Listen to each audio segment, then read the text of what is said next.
नमस्कार विद्यार्थी मित्रों, अभी हम देखेंगे ग्राहक सुरक्षा के उपाय कि ग्राहकों की सुरक्षा के लिए 4 प्रकार से उपाय अमल में आए हैं।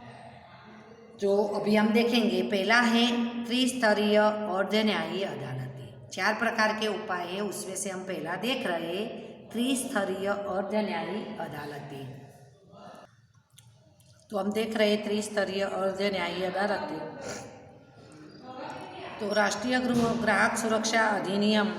1986 के तहत केंद्रीय ग्राहक सुरक्षा काउंसिल, राष्ट्रीय उपभोक्ता आयोग जिसका नाम है, उसकी रचना की गई है। और उसी तरह राज्य स्तर पर राज्य उपभोक्ता आयोग की स्थापना की गई है। और इन कमीशनों के द्वारा ग्राहक सुरक्षा कानून के अधीन नियम बनाए गए। ये जो कमीशन है उसके अंतर्गत ग्राहकों की सुरक्षा के लिए कई कानून बनाए गए। और राष्ट्रीय ग्राहक समाधान आयोग जो त्रिस्तरीय अदालतों जो है उसका ढांचा तैयार किया गया है। त्रिस्तरीय में जिला में, राज्य में और राष्ट्रीय, इस तरह का एक ढांचा बनाया गया है। और ग्राहक फोरम तथा कमीशनों की कार्यवाही के लिए कानून के फायदे जो है वो बनाए गए कि वो कानून अपनाने से ग्राहकों को कौन से फायदे होते हैं। तो पहला जो त्रिस्तरीय ढांचा है उसमें हम देखेंगे, पहला जिला फोरम, जिसको जिला मंच भी कहते हैं, कि हर एक जो जिला होता है राज्य में, उसमें एक अदालत है जो सबसे महत्वपूर्ण अदालत है, जो ग्राहकों की शिकायतों का पहले ग्राहक जो शिकायत करता है उसके बारे में अभ्यास करता है कि कौन सा सामान खरीदा है और किस तरह उसके साथ धोखाधड़ी हुई है। बाद में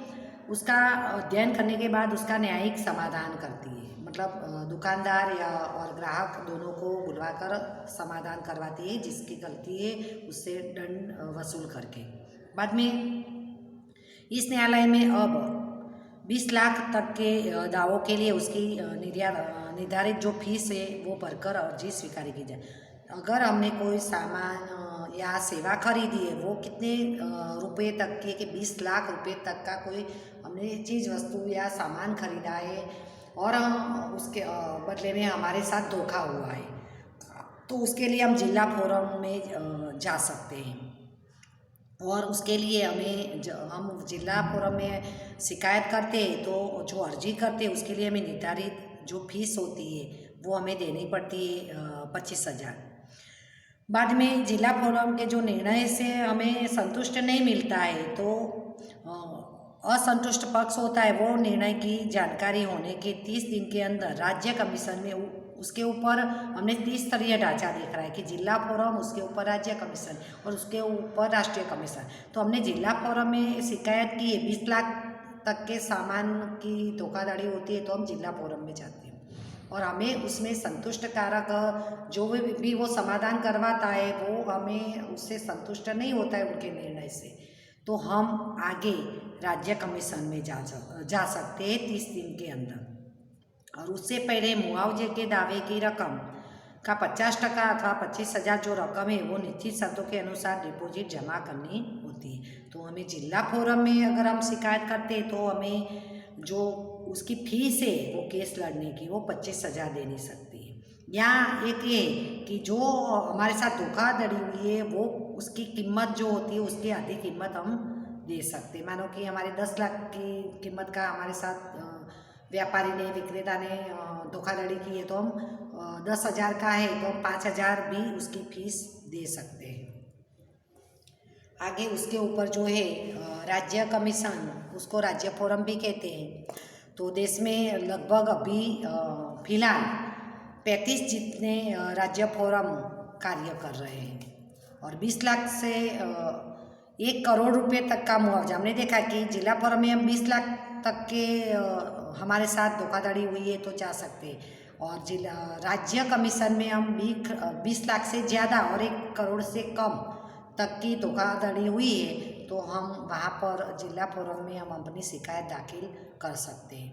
और जिला फोरम में हमने अपनी शिकायत दाखिल की है और वहाँ जो न्याय हमें मिलता है वो उससे हमें संतुष्ट नहीं होते तो हम राष्ट्रीय कमीशन में जा सकते हैं। वो भी 30 दिन के अंदर हमें राष्ट्रीय कमीशन में जाना पड़ता है।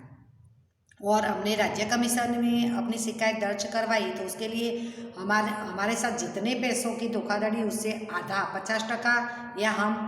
35,000 डिपॉजिट भरकर राष्ट्रीय कमीशन में अपनी अपील कर सकते हैं।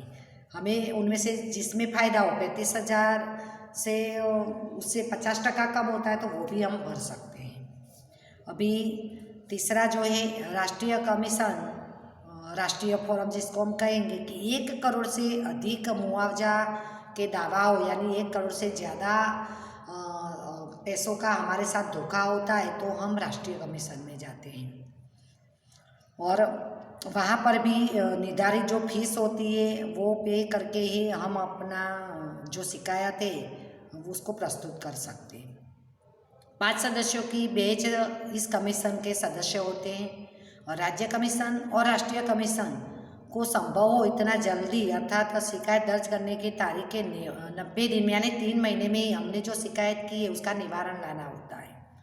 और राष्ट्रीय कमीशन से नाराज व्यक्ति या पक्षकार, हमने राष्ट्रीय कमीशन में अपना एप्लीकेशन दिया है, हमने अपनी शिकायत दर्ज करवाई है,